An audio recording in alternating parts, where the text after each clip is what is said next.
These 6 individuals made decisions so spectacularly poor that their final moments became cautionary tales. From dangerous cooking experiments to reckless food challenges, these are the stories of people whose last meals became their last breaths. It was July 14, 2019, in Phoenix, Arizona, when extreme summer heat lingered inside a suburban kitchen, where a home-filmed food challenge was about to spiral beyond control. Diego Rodriguez was 24 years old and had spent the previous 8 months building a small YouTube channel centered on extreme spicy food challenges. His videos followed a clear progression: hotter sauces, stronger extracts, longer endurance tests. Each upload pushed his tolerance further, drawing a modest audience of just over 3,000 subscribers, who encouraged him to escalate. Money was tight. Diego worked part-time delivering food and often skipped meals to afford specialty sauces and novelty challenge products. He tracked ideas in a notebook, marking which challenges drew the most engagement. The Carolina Reaper, rated over 2.2 million Scoville units, had become the centerpiece of his next attempt. In the weeks leading up to the recording, Diego complained of recurring stomach pain and nausea after filming. He dismissed it as normal adaptation to capsaicin exposure. Antacids became routine. His girlfriend urged him to stop or slow down, warning that the challenges were no longer controlled experiments. Diego believed consistency and escalation were necessary to break through. That afternoon, he prepared a compounded challenge. A commercially produced ultra-hot chip followed immediately by repeated mouthfuls of Carolina Reaper hot sauce. He set up a single camera on the kitchen counter, explaining to viewers that he would attempt the challenge without milk, bread, or water. The challenge began with the chip. Almost immediately, Diego began coughing and gagging as the heat overwhelmed his mouth and throat. His breathing became rapid and shallow, and sweat poured down his face. Instead of stopping, he continued, swallowing several mouthfuls of hot sauce to raise the intensity. Within minutes, his stomach reacted violently. He leaned forward, retching repeatedly as his body attempted to expel the capsaicin. During one forceful episode, he vomited and inhaled sharply at the same time, drawing liquid and gastric contents into his airway. The camera continued recording as he staggered away from the counter, coughing uncontrollably. His voice became hoarse, and his breathing grew uneven. He collapsed to the kitchen floor, still conscious but disoriented. The bottle tipped over beside him, spreading sauce across the tiles. His girlfriend, off camera, called for help as Diego struggled to breathe.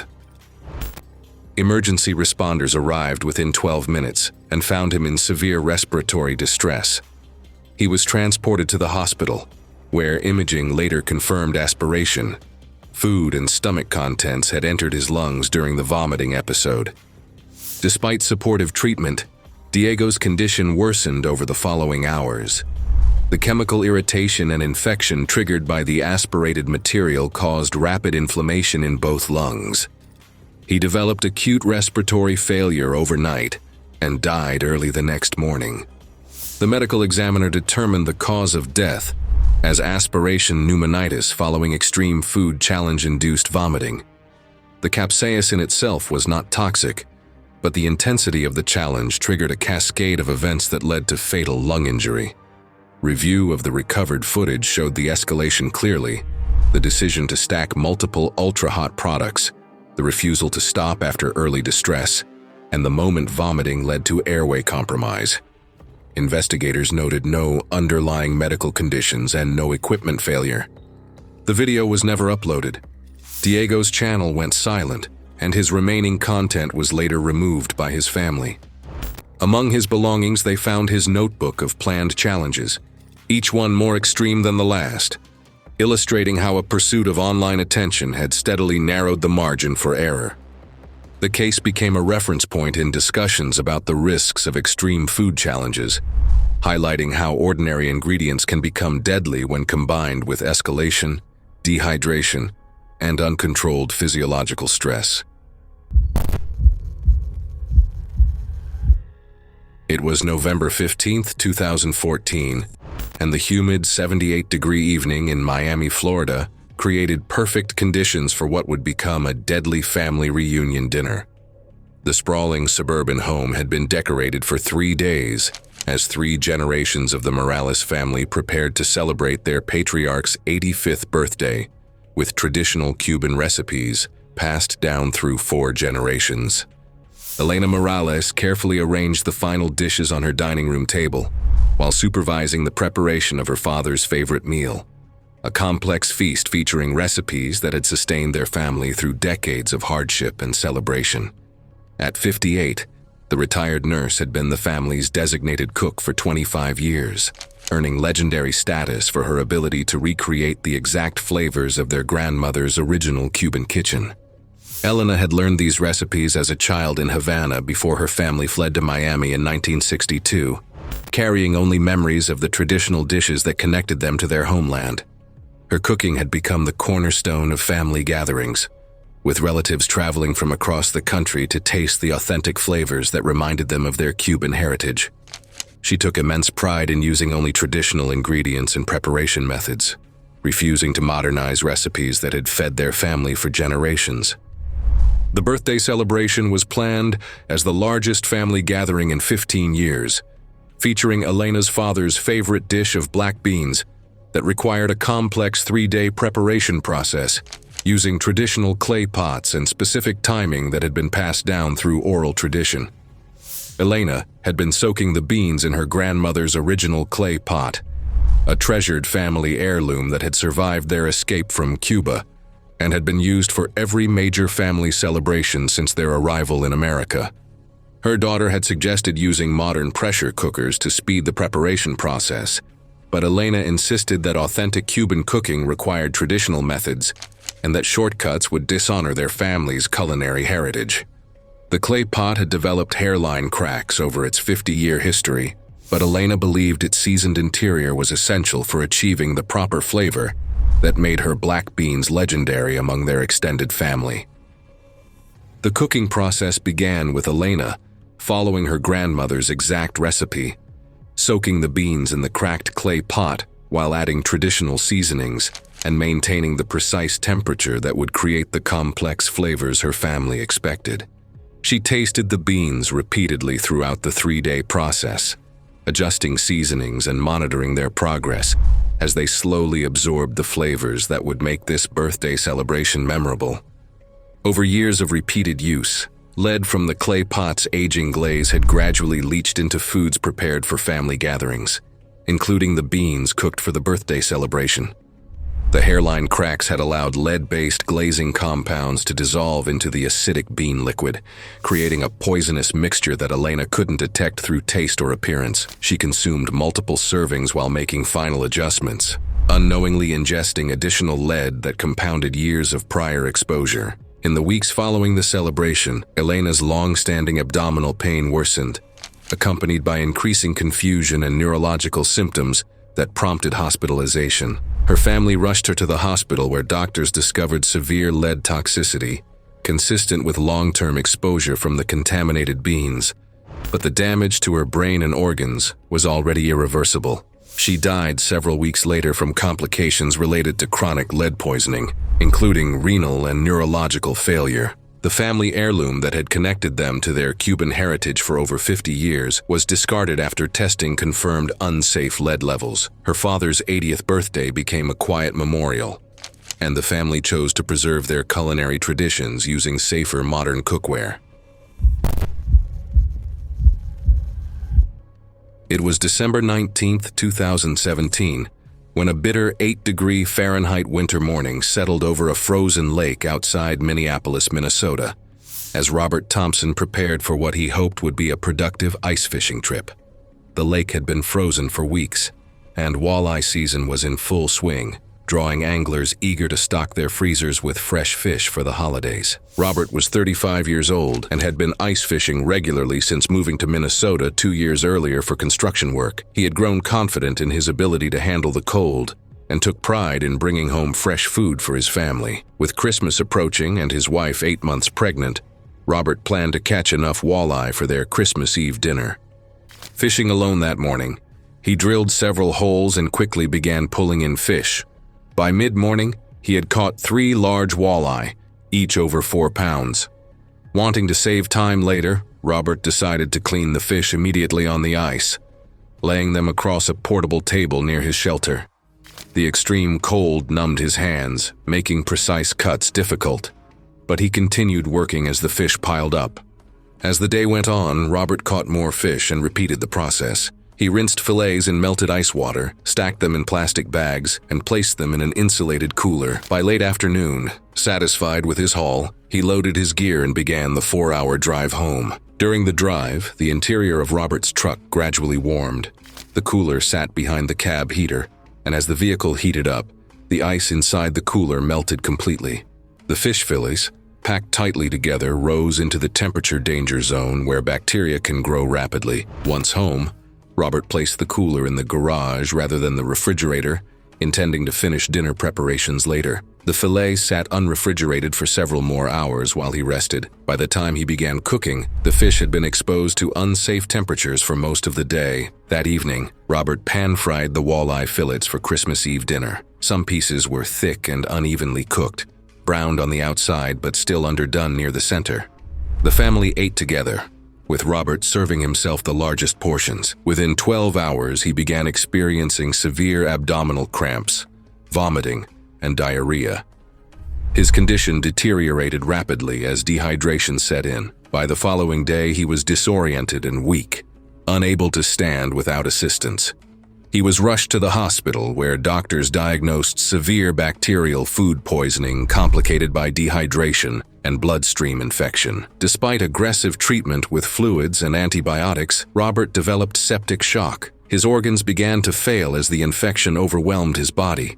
He died 3 days after the meal. Medical findings linked Robert's death to bacterial contamination caused by improper temperature control during fish handling and storage. Investigators determined that the fish had been exposed to prolonged periods in the danger zone, allowing bacteria to multiply to dangerous levels before cooking. His wife recovered after hospitalization, but the stress of the illness and loss triggered premature labor, leading to complications for their newborn daughter. The family later learned that cold outdoor conditions had masked the risks of improper storage once the fish were removed from the ice. Robert's death became a cautionary example cited in local angler safety programs, emphasizing that freezing temperatures do not guarantee food safety once fish are transported and stored improperly. His intention to provide a fresh holiday meal ended in tragedy, driven not by the catch itself, but by a breakdown in basic food handling once the fish left the ice. It was August 11, 2015, in New Orleans, Louisiana, where summer heat hung over a French Quarter food truck that ignored recent storage warnings while serving late-night crowds. Jennifer Williams approached the colorful truck while documenting her culinary tour of New Orleans for her travel blog that specialized in authentic local cuisine and hidden food gems. At 31, the freelance writer had been creating food content for 2 years, building a dedicated readership of 2,400 subscribers who followed her adventures eating her way through America's most interesting food cities. Jennifer had built her reputation on finding the most authentic and sometimes risky food experiences that mainstream food bloggers avoided, often eating at unlicensed vendors and hole-in-the-wall establishments that provided genuine cultural experiences. Her blog featured street food from dozens of cities, emphasizing the importance of supporting local food culture, even when it meant accepting some risk. She had survived questionable tacos in Mexico City, raw fish in Tokyo markets, and fermented delicacies in rural Iceland, building an almost reckless confidence in her iron stomach that had never failed her during 2 years of extreme culinary adventures. The food truck visit was planned as the centerpiece of her New Orleans series, featuring late-night Creole specialties that represented the city's authentic food culture rather than the sanitized tourist versions served in established restaurants. Jennifer had researched the truck's reputation among locals and was excited to try their famous seafood gumbo that had been simmering for over 12 hours in the summer heat. She had been taking antibiotics for a minor sinus infection, a factor doctors later noted may have reduced her body's ability to contain the infection. Her photographer friend had suggested they visit earlier in the evening when the food would be fresher, But Jennifer insisted that authentic street food culture happened late at night when locals ate after work. The truck's owner seemed nervous about health department inspections, but assured Jennifer that their gumbo recipe had been perfected over generations and was completely safe. She noticed the refrigeration unit wasn't running but dismissed it as typical New Orleans charm, assuming the owner knew what he was doing. The meal began with Jennifer enthusiastically consuming a large bowl of the seafood gumbo while describing its complex flavors and authentic preparation methods for her blog. The gumbo contained shrimp, crab, and oysters that had been sitting in the summer heat for hours without proper refrigeration, creating ideal conditions for bacterial growth that Jennifer couldn't detect through taste alone. She ordered a second bowl, praising the rich, complex flavors that masked the early signs of spoilage. Her antibiotic-weakened system unable to effectively respond to the contamination. Within 24 hours of eating the contaminated seafood, Jennifer developed intense vomiting and diarrhea that rapidly worsened. Doctors later determined she had contracted a severe bacterial foodborne infection that progressed into septic shock. Her friend found her collapsed in their hotel room and immediately called emergency services. But Jennifer had ingested contaminated seafood that led to systemic infection throughout her body. Hotel staff later reported that other guests had complained of gastrointestinal symptoms after eating from the same truck that evening. Jennifer died 3 days later from complications related to severe food poisoning, despite aggressive medical treatment, including intravenous antibiotics and fluid replacement therapy. The food truck was shut down by health authorities following the incident for violations related to food storage and safety. Her final blog post, published posthumously by her family, became a widely shared warning about unsafe street food practices. In the weeks that followed her death, food safety inspections in the area were reviewed.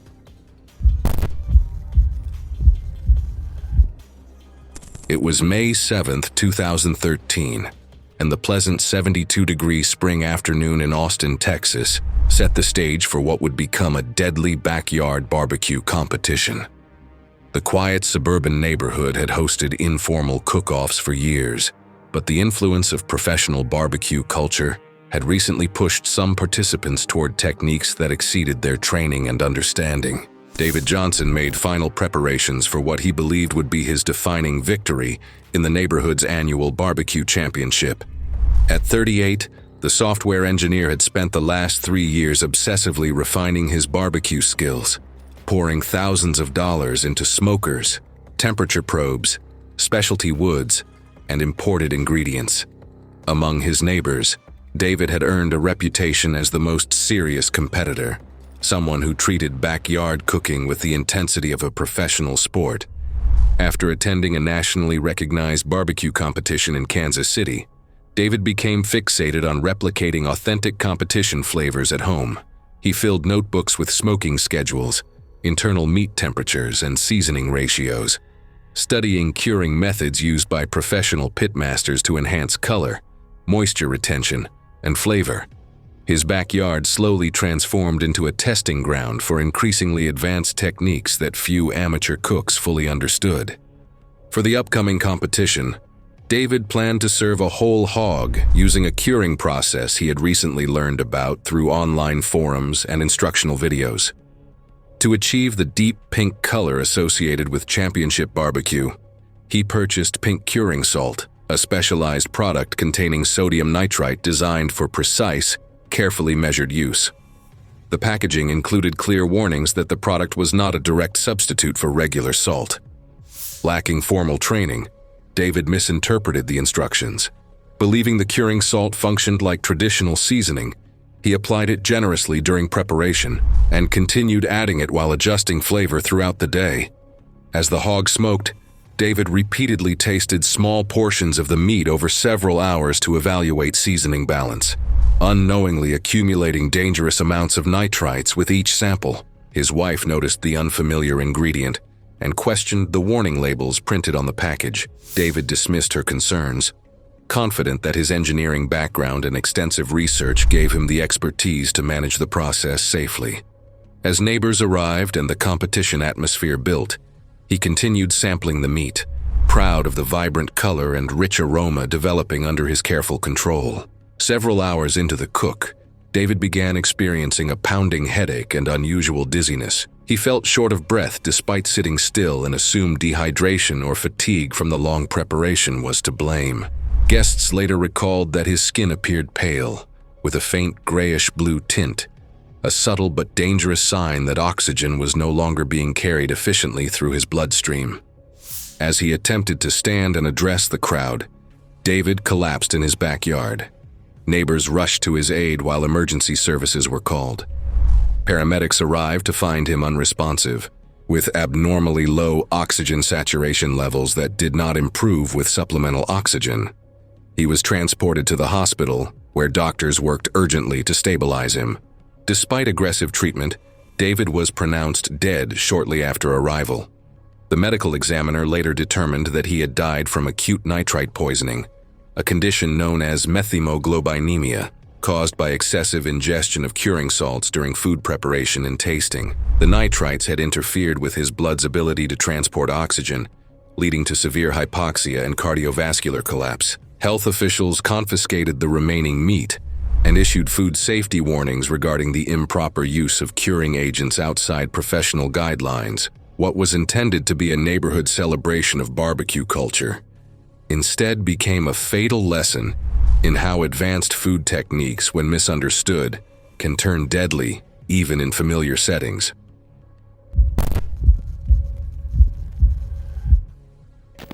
It was September 8, 2016, and the sweltering 94-degree late summer afternoon in Phoenix, Arizona, created perfect conditions for what would become a deadly canning experiment. The suburban garage had been converted into a makeshift food preservation workshop, where a retired couple attempted to process their backyard garden's abundant harvest, using traditional methods they had learned from online tutorials.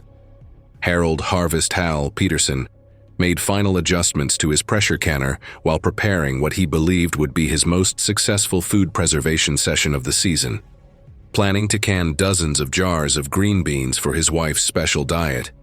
At 67, the retired machinist had taken up home canning 2 years earlier when his wife Margaret was diagnosed with severe food allergies that required them to control every ingredient in their meals. Harold had become obsessed with food self-sufficiency. After Margaret's diagnosis, forced them to eliminate most commercial foods from their diet. The canning session was planned as their winter food preparation, featuring low-acid vegetables that required precise pressure canning to eliminate dangerous bacteria. Harold had been following canning recipes from various online sources, but had never received formal training in food safety protocols, relying instead on his mechanical background and general understanding of pressure and temperature relationships. Margaret had expressed concerns about his modified canning procedures after noticing he often adjusted processing times and pressures based on his engineering intuition. But Harold insisted that his machinist experience gave him superior understanding of pressure systems compared to standard canning guidelines. The canning process began with Harold confidently processing multiple batches of green beans using his modified technique that reduced processing time by adjusting pressure settings beyond recommended levels. He had been experimenting with faster processing methods to increase efficiency, convinced that his engineering background allowed him to safely optimize the traditional canning procedures. As Harold opened the first batch of processed jars 3 weeks later, the improperly canned green beans had developed botulism toxin in the anaerobic environment created by his inadequate processing technique. The beans appeared normal and smelled fresh, giving no indication of the deadly toxin that had developed due to insufficient heat penetration during his modified canning process. Harold and Margaret consumed the contaminated green beans as part of their dinner, with Harold eating a larger portion while proudly explaining his improved canning efficiency. Within 18 hours, both began experiencing the early symptoms of botulism poisoning, including blurred vision and difficulty swallowing that rapidly progressed to respiratory paralysis. Harold died 4 days later from respiratory failure caused by botulism toxin, while Margaret survived after weeks of intensive care and mechanical ventilation. The remaining canned goods from Harold's modified process tested positive for botulism, and were destroyed by health authorities, who used the case to educate home canners about the critical importance of following established safety protocols. Thanks for watching. Click the next video to see more videos like this.